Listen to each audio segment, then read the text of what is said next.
오순절 날이 이미 이름에 그들이 다 같이 한 곳에 모였더니 호련히 하늘로부터 급하고 강한 바람 같은 소리가 있어 그들이 앉은 온 집에 가득하며 마치 불의 혀처럼 갈라지는 것들이 그들에게 보여 각 사람 위에 하나씩 임하여 있더니 그들이 다 성령의 충만함을 받고 성령이 말하게 하심을 따라 다른 언어들로 말하기를 시작하니라. 지난주에 이어서 무엇으로 믿을 것인가? 성령 충만으로 믿어야 된다. 성령 충만을 회복해야 된다. 라는 말씀을 오늘 이어가려고 합니다. 먼저 지난주 했던 말씀을 우리가 요약을 하면 이렇죠. 네 가지였어요. 성령 충만하려면 욕망으로부터 자유로워야 된다. 말씀으로 가득해야 한다. 삶으로 그리스도를 증거해야 한다. 성령의 책망에 귀를 기울이는 삶을 우리가 살아야 성령 충만한 삶을 살 수 있다라고 말씀을 드렸습니다. 오늘은 그 네 번째에서 이어서 다섯 번째 말씀을 하려고 하는데요. 성령 충만은 진리 가운데 하는 겁니다. 진리 가운데. 성령님의 다섯 번째 사역이 요한복음 16장 13절에서 이야기하고 있는데 이렇게 말씀하고 있어요. 그러나 진리의 성령이 오시면 그가 너희를 모든 진리 가운데로 인도하시리니 그가 스스로 말하지 않고 오직 들은 것을 말하며 장래일을 너희에게 알리시리라. 이렇게 말씀했습니다. 이것이 성령께서 하시는 다섯 번째 사역, 우리를 진리 가운데로 인도하시는 사역입니다. 그러면 누가 성령 충만한 사람입니까? 진리 가운데 있는 사람이 성령 충만한 사람입니다. 그렇다면 진리 가운데 있는 사람, 어떤 사람일까요, 여러분? 진리 가운데 있는 사람. 주님께서는 이 진리 가운데 있는 사람이라는 이것을 알려주시기 위해서 이 본문 말씀에서 세 가지를 이야기하십니다. 먼저 우리 23절에 보면 그가 스스로 말하지 않고 이렇게 되어 있어요. 진리의 영이신 성령님께서는 함부로 말씀하는 분이 아니시다는 거예요. 진리 가운데 있다는 것, 성령 충만하다라는 것은요, 함부로 말하지 않는 거예요. 함부로 말하지 않는 겁니다. 말은 우리 사람을 살리기도 하고 죽이기도 합니다. 다들 동의하시죠, 그죠? 이것을 아는 사람이 성령 충만한 사람이에요.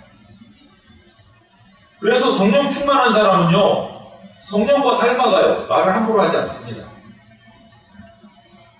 여러분, 우리가 신앙생활 한다 이렇게 표현하는데 이 신앙은요, 훈련의 연속입니다. 그래서 성령 충만한다, 신앙 훈련을 받는다, 이것은요, 말을 바꾸면 말의 훈련을 하는 것과 같다라고 말할 수 있을 정도. 말 훈련을 합니다. 말 훈련. 신앙 훈련. 예수님을 믿었다고 해서 우리말이 뭐 하루아침에 나 지난주에는 교회 안 다녔는데 오늘부터 교회 다녀. 그럼 말이 확 바뀝니까? 그렇지는 않습니다. 훈련이 필요해요. 왜? 우리 속에 아직도 그 어두운 죄의 성격들, 성향들이, 죄성이 남아있기 때문에 그것이 하루아침에 바뀌지는 않아요. 진리를 바르게 전하고 해야 할 말과 하지 말아야 할 말을 이렇게 잘 분별해서 가리는 자가 되기 위해서는 시간이 좀 필요해요. 세월이. 어떻게 해야 되느냐? 오늘 그 다음이 중요해요. 성령께서 스스로 말하지 않고 그 다음 뭐라고요? 오직 들은 것을 말하는 거예요. 성령에 대해서 들은 것을 말한다 라고 말씀하셨어요. 성령께서는 하나님께, 성부 하나님께 들은 것을 말합니다. 성부 하나님께 들은 것을 말해요. 그러면 성령 충만한 사람은 어떤 사람입니까? 하나님의 음성을 듣는 사람이 성령 충만한 사람이에요. 함부로 말하지 않고 하나님의 음성을 듣는 사람, 그 사람이 성령 충만한 사람. 예배 시간이 되면 같은 시간에 같은 장소에서 똑같은 설교 말씀을 들어요. 그런데도 각자에게 주님께서 말씀하시는 게 다 달라요. 왜 그럴까요? 같은 시간, 같은 장소, 같은 목사에게 같은 성경 말씀을 들었는데 왜 다 다를까요? 그런 차이라는 게 뭐가 있죠? 듣는 성도들 삶의 환경과 상황이 다 각자 다르기 때문에 그 들려지는 말씀의 적용이 다 다른 거예요. 감동이 다 다른 거예요. 각자의 상황이 다 다른 거예요. 같은 말씀이지만 이 말씀을 통해서 주님께서 우리 각자에게 나에게 말씀하시고자 하는 바가 무엇인지, 생각하기를, 어떤 생각을 하기를 원하시는지, 무엇을 분별하기를 원하시는지를 귀 기울여서 들어야 돼요. 하나님의 음성을 듣는 자가 되어야 돼요.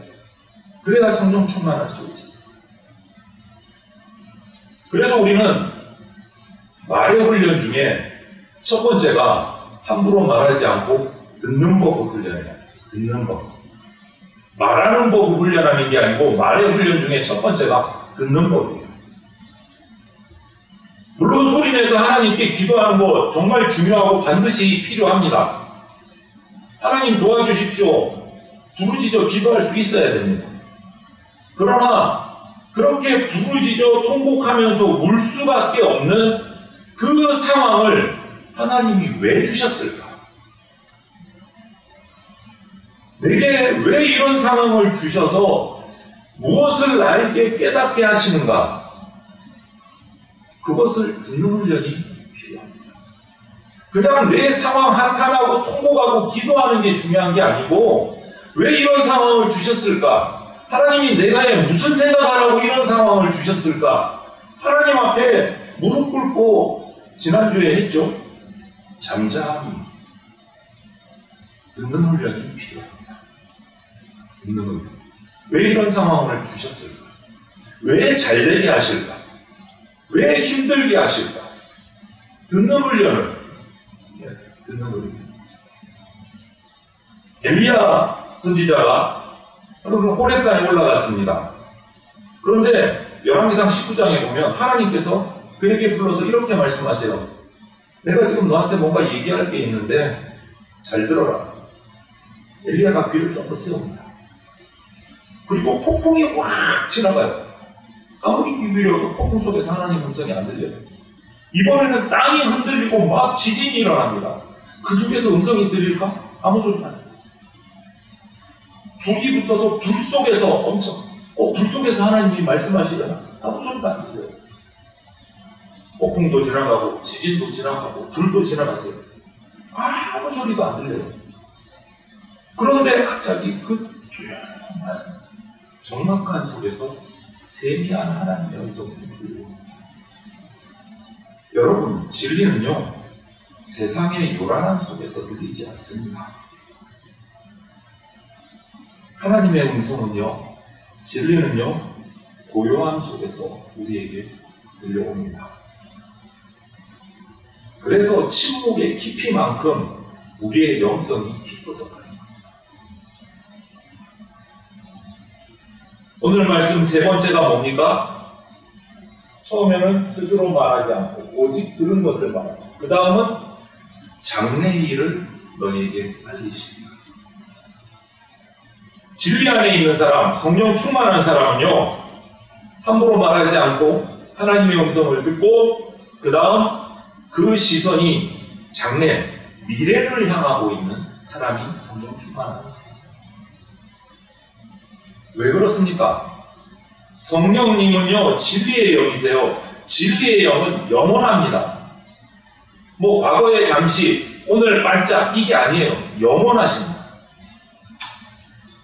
우리가 아무리 열심히 기도해도 우리의 시선이 내 눈앞에만, 내 지금 부족한 거 채우는 데만, 그거 응답되는 데만 고정이 되어 있으면 우리의 신앙은요 더 이상 성숙할 수 없습니다.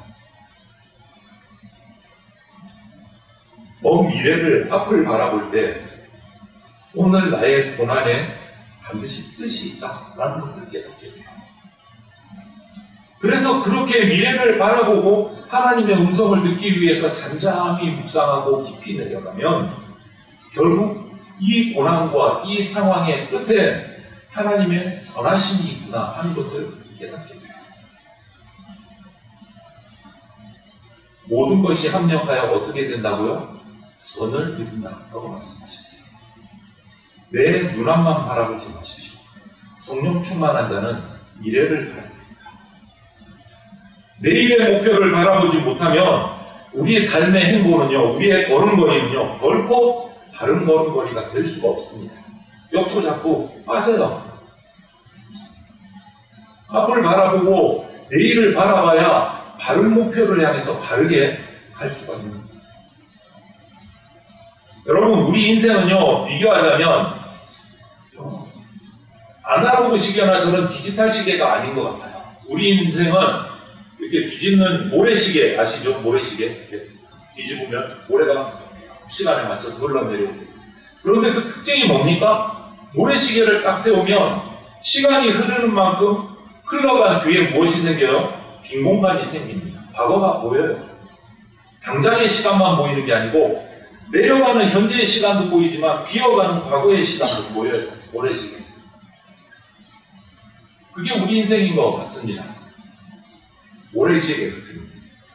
오늘 하루가 지나갔다라는 의미는 뭐예요? 모래시계 윗부분에 24시간만큼의 모래가 사라졌다는 뜻이에요. 윗부분에 그만큼의 공백이 생겼다. 여러분, 누가 성령 충만한 사람입니까? 내일을 보는 사람. 과거를 통해서 내일을 보는 사람. 모래시계에 비어있는 시간을 미래로 채워가는 사람이 성령 충만한 사람. 눈앞에 시선이 딱 멈춰있는 것이 아니라 과거에 하셨던 일들을 기억하면서 오늘의 현상이 왜 일어났는가 잠잠히 묵상하고 하나님의 음성을 듣기 위해서 내일을 바라보는 사람이 성령 충만한 사람. 그때 우리 삶을 통해서 영원하신 하나님의 나라가 날마다 누려지고 확장되고 넓어져 갑니다. 그래서 성령 충만한 사람은 진리 가운데 거하는 사람. 또 한 가지, 성령 충만은요, 주님의 영광만을 드러냅니다. 성령께서 행하시는 사역의 6번째 사역은 요한복음 16장 14절에 이렇게 말씀합니다. 그가 내 영광을 나타내리니 내 것을 가지고 너희에게 알리시겠습니다. 이렇게 말씀했습니다. 성령께서 행하시는 6번째 사역은요, 예수 그리스도의 영광만을 나타내는 사역. 그러면 여기서 또 얻는 게 단순하죠. 성령 충만한 사람은 어떤 사람입니까? 오직 예수 그리스도의 영광을 나타내는 사람입니다. 이것은 우리 그리스도인, 저와 여러분의 정체성과 관련된 아주 중요한 말씀이에요. 그리스도인이 어떤 사람이냐? 예수 그리스도의 영광을 나타내는 사람. 우리의 정체성입니다. 그런데 때로 성령 충만하다고 하는 분들 가운데서도 주님의 그런 자리보다는 자기 자리를 더 나타내고 위에 올리는 경우들이 종종 있어요. 그래도 그 사람을 통해서 막 은사가 나타나는 경우가 있습니다. 우와, 성령 충만하다. 은사가 나타날지는 모르겠지만 그 사람은 성령 충만한 사람 아닙니다. 단호하게 말할 수 있습니다. 성령 충만한 사람 아닙니다. 은사를 통해서 자기를 높이는 사람은 성령 충만한 사람이 될 수가 없어요. 정말 성령 충만한 사람은요, 성령의 열매를 맺습니다. 자기가 나타나는 게 아니고 성령의 열매가 나타납니다. 성령의 열매는요, 인격의 변화가 되어야만 열매가 나타나요. 인격의 변화가 되어야. 성령의 은사는요, 인격의 변화 없이도 받을 때가 있어요. 얻을 때가 있습니다. 제가 종종 말씀드리지만 하나님이 주시는 은사들은 도구일 뿐이에요. 도구. 필요해서 잠시 은사를 주셨다가 또 거두실 때가 있어요. 그 은사의 시선을 딱 꽂으시면 안 돼요. 그 은사를 주시는 성령님의 시선을 꽂으셔야 돼요. 은사는 도구입니다. 있었다 없었다 해요. 상황에 따라, 필요에 따라 주실 수도 있고 가져가실 수도 있고. 그러나 성령의 열매, 잘 아시죠? 사랑, 희락, 화평, 온유, 절제, 이런 성령의 열매는요, 우리의 변화, 인격적인 변화가 없으면 나타날 수가 없어요. 성령의 열매. 인격이 변화된 사람은 어떤 경우에도 주님의 영광만 드러냅니다. 어떤 경우에도. 결정적일 때 자기 자신을 부인하고 주님을 드러내는 것입니다. 여러분, 교회가 많은 교회들이 사람의 이름을 높여주면 우쭈쭈 해주면 더 많은 헌금을 모을 수는 있을지 모르겠습니다. 계속 사람들을 칭찬하고 사람들을 높이면 지금보다 훨씬 큰 예배당 건물을 올릴 수도 있을지 모르겠습니다. 그러나 그런 예배당에 들어가서 정작 예수 그리스도를 만나지 못하면, 사람만 만나고 돌아가면 그 결과는 불보듯 뻔한 겁니다. 우리는 정말 주님의 영광만 드러내고 우리 이름은 자꾸자꾸 지워가는 훈련을 해야 됩니다.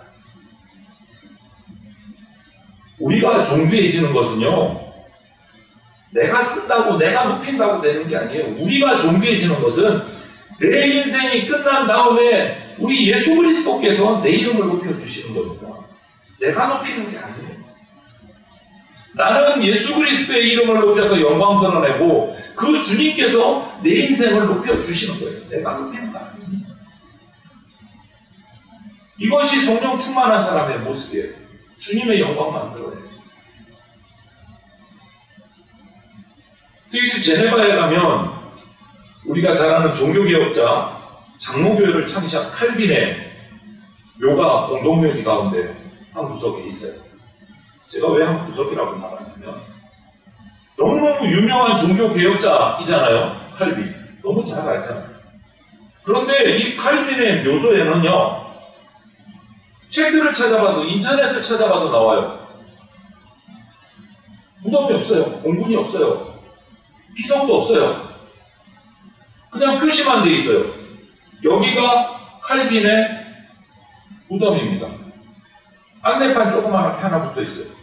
묘비도 없어요. 공문도 없어요. 아무것도 없어요. 왜 그랬을까요? 칼빈의 유언이에요. 유언을 그렇게 남겼어요. 제가 읽어드릴게요. 칼빈의 유언. 만약 내 무덤에 비석을 세우면 나의 추종자들이 예수 그리스도보다도 내 묘소 비석을 더 우상시할 것 같으니 세우지 말라. 이것이 유언입니다. 이게 칼빈의 유언입니다. 그래서 그냥 평지에요. 잔디밭에 안내판만 붙어 있어요. 안내판만. 요 밑에 칼빈이 묻혔습니다. 끝. 없어요. 성령 충만한 사람은 예수 그리스도의 영광만 드러냅니다. 또 한 가지, 성령 충만하면 예수 그리스도의 깊은 호흡을 지니게 됩니다. 깊은 호흡. 마지막으로 예수님께서 성령 충만함을 이렇게 말씀하십니다. 요한복음 20장 21절부터 22절을 보면 예수께서 또 이르시되 너희에게 평강이 있을지어다. 아버지께서 나를 보내신 것 같이 나도 너희를 보내노라. 이 말씀을 하시고 그들을 향하여 숨을 내쉬며 이르시되 성령을 받으라. 이렇게 말씀하셨습니다. 제자들에게 성령을 받으라. 예수님께서 마지막으로 말씀을 하시면서 그러고 나서 숨을 하고 내뱉으셨어요. 그렇다면 성령 충만한 사람은 어떤 사람입니까, 여러분? 바로 이 예수 그리스도의 깊은 호흡을 지닌 사람입니다. 이게 무슨 말이냐면 이 세상의 어떤 상황에도 흔들림 없는 깊은 호흡을 가진 사람. 여러분, 일반적으로 사람이 흥분하면 호흡이 어떻게 됩니까? 급해져요. 변합니다. 화를 내면 호흡이 막 거칠어집니다. 이 말은 자기 통제력을 상실해 갔다는 뜻. 이미 호흡이 바빠집니다. 그런데 예수님을 보십시오. 로마 군인들이 이 죄 없는 예수님을 잡아다가 묻고 채찍질하고 십자가에서 망치질하고 창으로 옆구리를 찌를 때 뭐라고 말씀하십니까? 호흡이 가빠지셨습니까? 아니요. 잠잠히 말씀하셨습니다. 아버지여, 저들을 용서해 주시옵소서. 만약 이 순간에 감정이 북받쳐 올라서 얕은 호흡을 가지고 막 분노하셨으면 이런 말씀 하실 수 없어요. 사지가 찢기는 고통 속에서도 흔들림 없이 깊은 영적 호흡을 지니고 계셨기 때문에 용서를 선포하실 수 있습니다. 죽음을 눈앞에 두고 잡혀가시기 전에도 겟세마네에서 기도하실 때도 할 수만 있으면 이 잔을 피하게 해달라고 간구하셨지만 결국은 어떻게 기도하셨습니까? 아버지 뜻대로 행하시옵소서. 이렇게 기도하실 수 있었던 것도 역시 깊은 호흡을 가지고 계셨기 때문입니다. 그렇다면 깊은 호흡이라는 게 뭘까요, 여러분? 깊은 호흡은요, 우리 각자의 삶의 의미, 나에게 주신 사명과 관련이 있어요. 사명. 내 삶의 의미를 예수 그리스도 안에서 분명히 찾을 때 우리는 이 깊은 호흡을 가질 수 있습니다. 하나님이 나를 이 땅에 보내신 이유, 이 땅에서 나를 어떻게 사용하시려고 하는가, 이것을 깨달아가면서 깨달을수록 우리의 깊은 호흡이 생겨집니다. 여러분, 이 삶의 의미, 그리스도 안에서 분명히 찾기를 바랍니다. 그때 깊은 호흡을 가질 수 있습니다. 성령 충만한 자는 깊은 호흡을 가진 사람입니다. 다른 말로 표현하자면 성령 충만함은, 이거 이해가 되실지 모르겠지만, 성령 충만한 자는 이성적인 그리스도인이 돼요.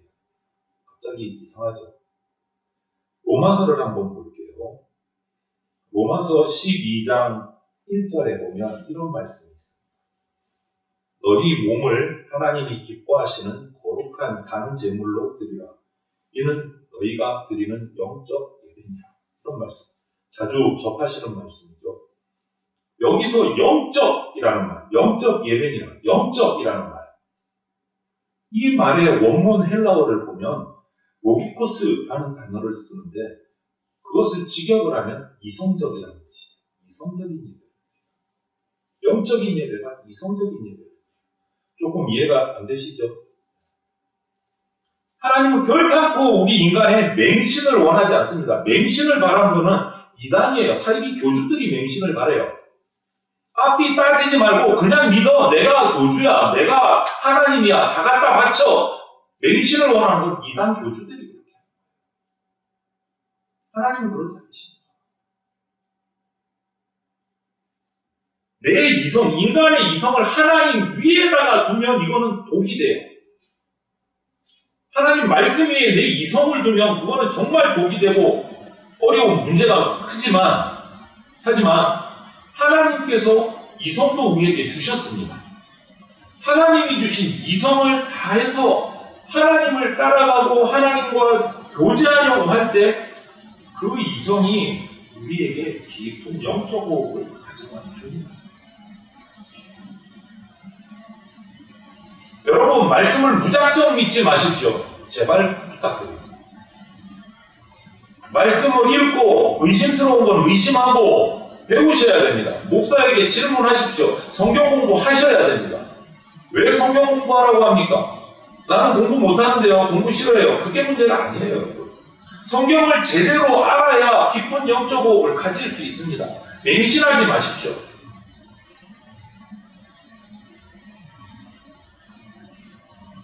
하나님이 주신 이성을 가지고 하나님과 교제하고 하나님의 말씀에 들어갈 때 깊은 영적 호흡을 주십니다. 로마서 8장 18절을 보면 또 이런 말씀이 있어요.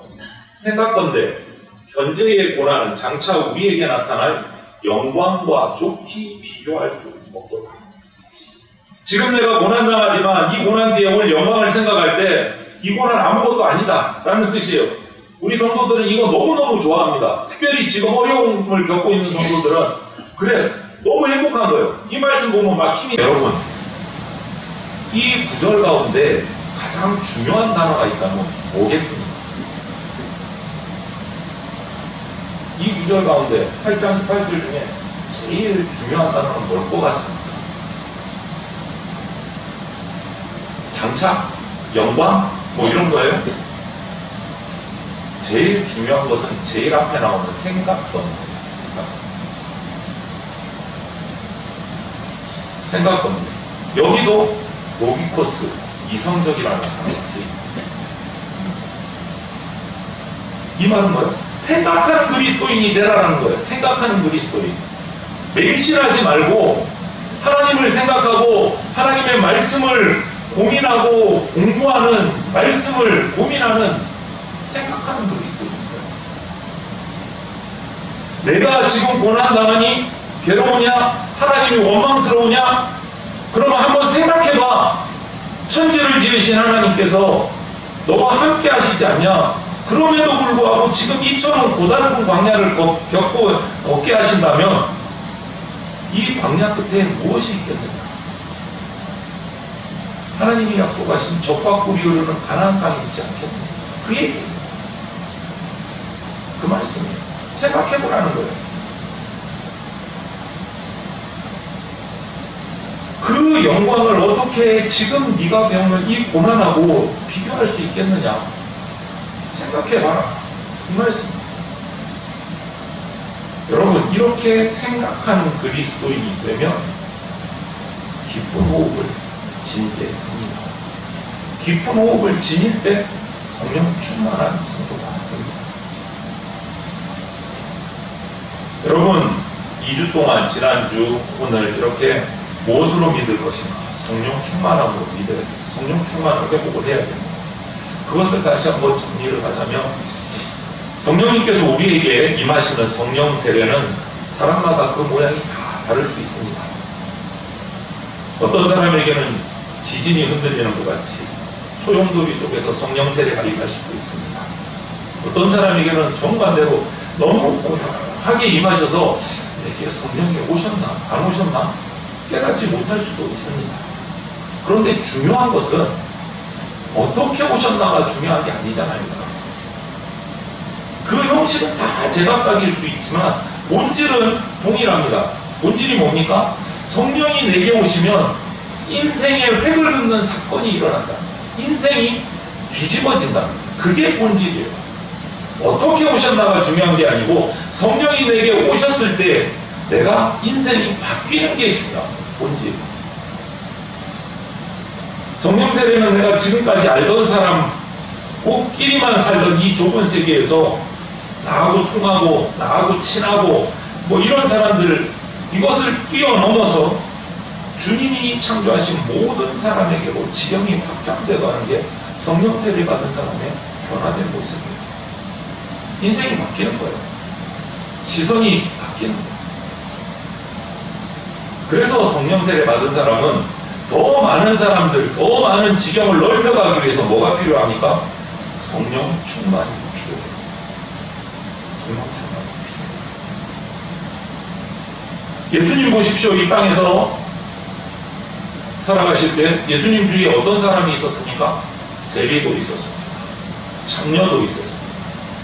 나름 독립운동하는 열심 당원들도 있었습니다. 이방인인 로마 장교도 있었습니다. 그리고 유대인의 로마 장교하고는 극을 지고 있는 유대인의 국회의원도 있었습니다.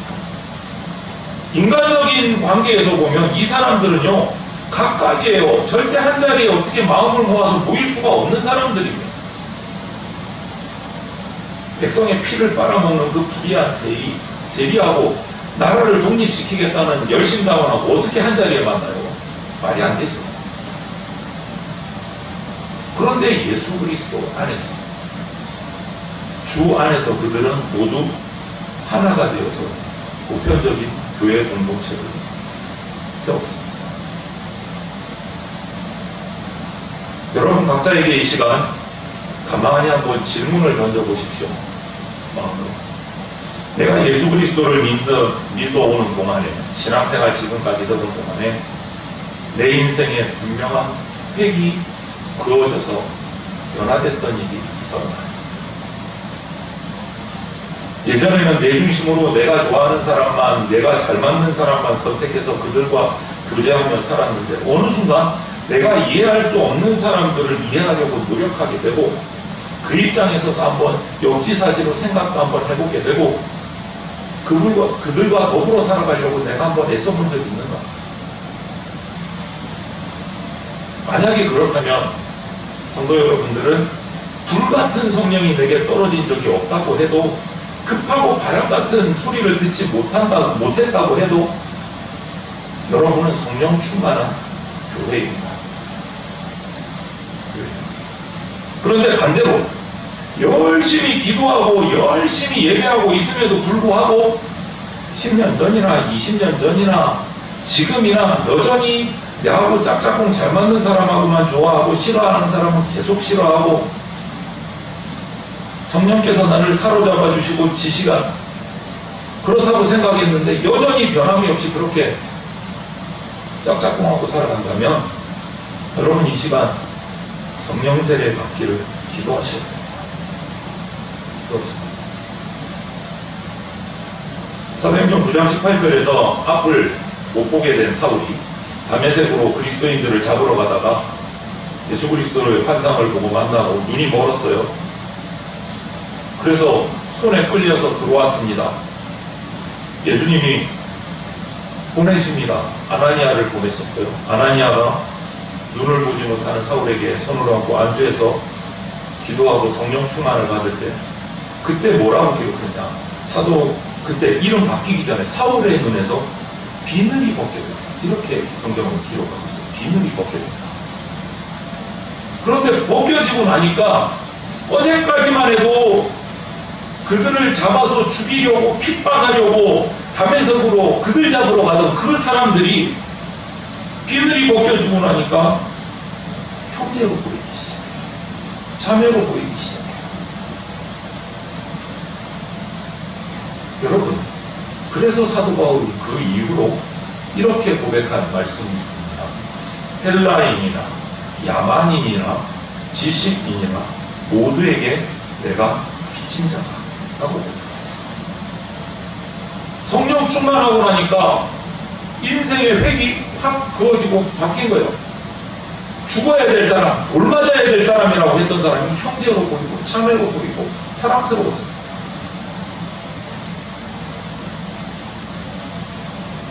여러분, 하나님은 우물 속에 갇혀 지내시는 분이 아닙니다. 그냥 여러분의 심령에 와서 자리 잡고 거기서 평안히 사시는 분이 아니십니다. 하나님은 온 세상을, 우주 만물을 창조하신 분이십니다. 모든 사람과 함께 더불어 예수 그리스도 안에서 복음을 누리면서 전하면서 살아가도록 우리를 자녀로 불러주시고 당신의 영을 우리 가운데 심어주시고 교회가 되게 하신 분이십니다. 그 하나님의 사랑을 받은 저와 여러분이